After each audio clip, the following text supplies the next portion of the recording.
the World Championship match that just keeps on giving. Game 6, Ding Liren with the white pieces. I'm hyped. I am so hyped for this match. All of a sudden, I don't know. There's just so much going on. You know, the variety of openings, the ups and downs. I mean, for a while it looked like Ding was collapsing mentally, but then he wasn't. And then Nepo won, and now we have Game 6. And for the first time in the World Championship history, correct me if I'm wrong, I don't think we ever had a London system in a World Championship match. But that's what Ding played, the London system. Now the London, it's one of the most polarizing openings in chess. You either hate it or you love it. However, if you hate it, chances are you played chess for over a decade and you're probably still 1400. If you love it, you're a gigachat. I love it. One of my favorite openings. When I picked it up in like 2014, I started playing in the Blitz. I had tremendous result. I came second in the Icelandic Blitz Championship. But then it sort of became more mainstream. Magnus Carlsen started playing it. And, well, basically everybody started playing it. And now if you go to Chessable, everybody has a course on the London system. So it's becoming one of the main openings in chess. You know, you new people. It seems like everybody's playing the London. But okay, Bishop F4, London system. And what does Nepo play? Okay, C5, kind of the most critical line. E3, Knight C6, Knight B to D2. And this is the modern way to play the London. If you play C3, you don't know it well enough. Knight B to D2 is the modern way to play it. Because after C3, it's been kind of well established that after Queen B6, Queen B3 and C4, Black is doing quite well, even more than okay. So Knight B to D2 is a modern way to play. And the idea here, C takes D4 was played by Nepo. If you play Queen B6 now, I'll play D takes C5. You take with the Queen, you lost some time, we'll play at some point, we'll play these moves in some order, and the Queen will be exposed, it loses some time. White has, it's doing quite well. If you take the pawn on B2, complicated lines, but White seems to be doing quite okay in these lines as well, and is able to put up pressure. There's even a very interesting piece sacrifice, but okay, this is not a theoretical video. Nepo takes on D4. So now we kind of have a Caro-Kann via a transposition. This could arise in the exchange variation of the Caro-Kann. Bishop F5, C3, E6. And now Bishop B5. This is very often a thematic move in London, kind of targeting this knight, and the aim is to gain better control over the E5 square. However, White doesn't really take on C6 in this game. Sometimes he does, but okay. Continuing, Bishop D6. We have a trade. And this trade tends to be good for White. Okay, I mean the bishop is good, but the dark square control is very often a theme in the London. White is playing for dark square control and kind of playing against the bishop. It's not that the bishop is bad, but like we'll see in the game, it's a very recurring theme in the London. So castles, rook e1, still playing against the e5 break. Very thematic, 8-6, knight to e5. Of course we can't take because of the pin, that will arise if we take. Knight e7, a4, and now the bishop is finally pushed. It finds a nice cozy square on f1, the starting square, but we have castled, so when we castle, the bishop is very often quite good on f1. Knight d7, challenging the knight, but we take an a5. And like I said, the dark square theme. We have a lot of pawns on dark squares because we have a light squared bishop. The Capablanca rule. We want our pawns on the opposite color of our bishop. Meanwhile, Black has a lot of pawns on the light squares. The bishop is outside the chain, so it's not a problem. But the Capablanca rule is so important. Let's see, Queen c7, Queen f3. And this queen very often goes to g3, just to make a trade. Rook a3. The idea here is very often to play b4. I remember this from an old game by Bent Larsen. Played in London and went for, protecting the c3 pawn, playing b4.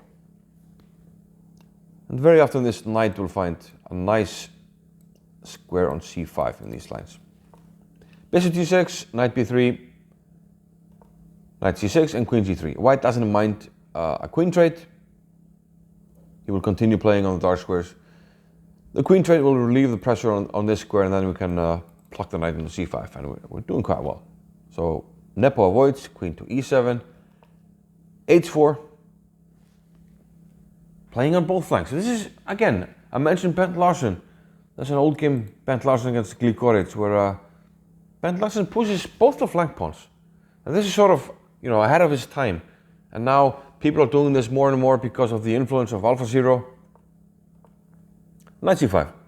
I mentioned earlier, the pressure on a5 is gone, so now the knight can move. Knight to c5, e5. And why this sort of, without winning material, there's pressure here, and perhaps e5 is premature. But black was already, starting to find a plan. And sometimes it's difficult in chess, just to wait around and see what the opponent does, especially if he's building up. Rook b3, pressure on the pawn. We can take the pawn on a5, and Nepo took the pawn. But now rook takes a5. You lose control over this pawn. Queen f6, rook back to a3. And this is a good trade for white. We trade our a pawn, which is a flank pawn, for a central pawn. Traditionally, central pawns have bigger value, and the computers agree. They have sort of, as you go out the flank, they, decrease in value, the pawns for the computers. So knight c4. But this trade is good for white. And now we have sort of this black square picture that I talked about. Notice that all the white pieces are on dark squares, as well as the pawns. So this guy, he's shooting blank all over the place. What are you shooting for? There's no target. Everybody is on the dark squares. Get with the program. h5. Bishop c2. And this was maybe a moment where Nepo could have put up more resistance with rook takes e5. And he would have to find this move, queen d8.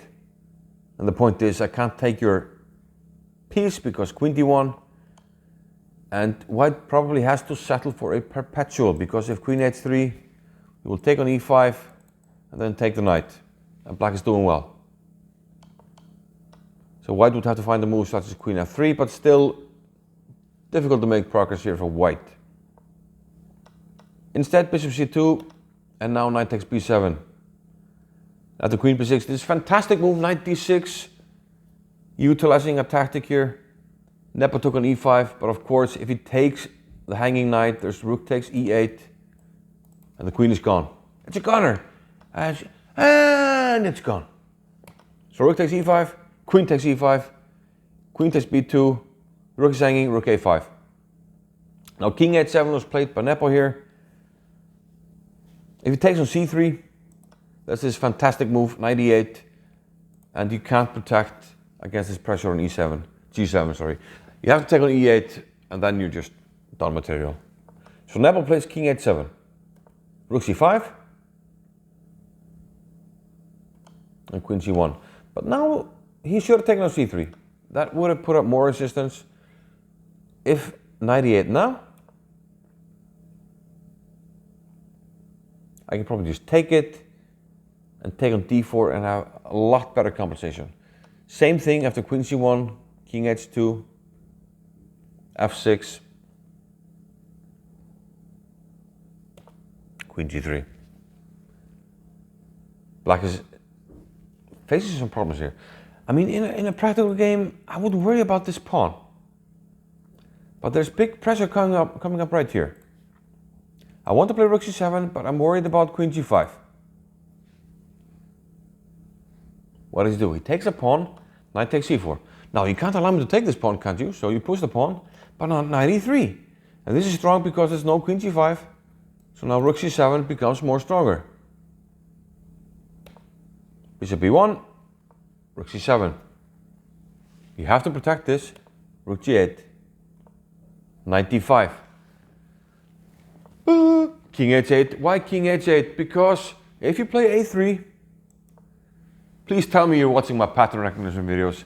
If you are, you would sacrifice the queen here immediately. Queen takes g7. You can start with knight takes f6, but you end up sacrificing the queen, and you have Arabian mate. Boomski. And this queen that took on g7, she's standing in Valhalla. Thor's hammer, the hammer blow. This would have been a nice finish, but okay. This is a World Championship match. They know their patterns, or maybe they watch my channel. Who knows? King h8, rook h7.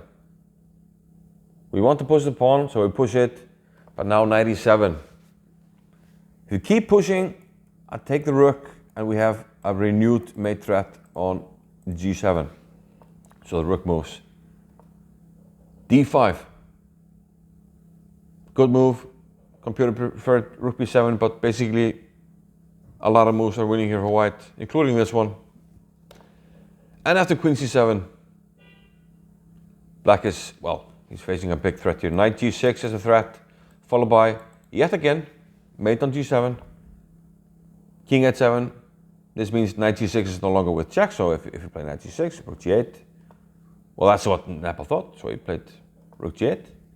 But queen f7, and this sets up yet another mate pattern. Let's say we play a move such as queen b2, intending to queen here. Now we deliver the hook mate. We take on g8, a queen sacrifice, and then rook a8 check. King here mate, but this is also mate.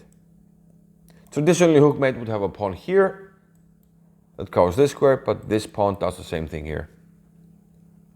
Knight protects the rook, pawn protects the knight, checkmate. So, London system for the first time, a bunch of checkmate patterns, and Ding just being overall awesome. I love this match. 3-3. It's a slugfest. What's going to happen next? Nobody knows. But stay tuned.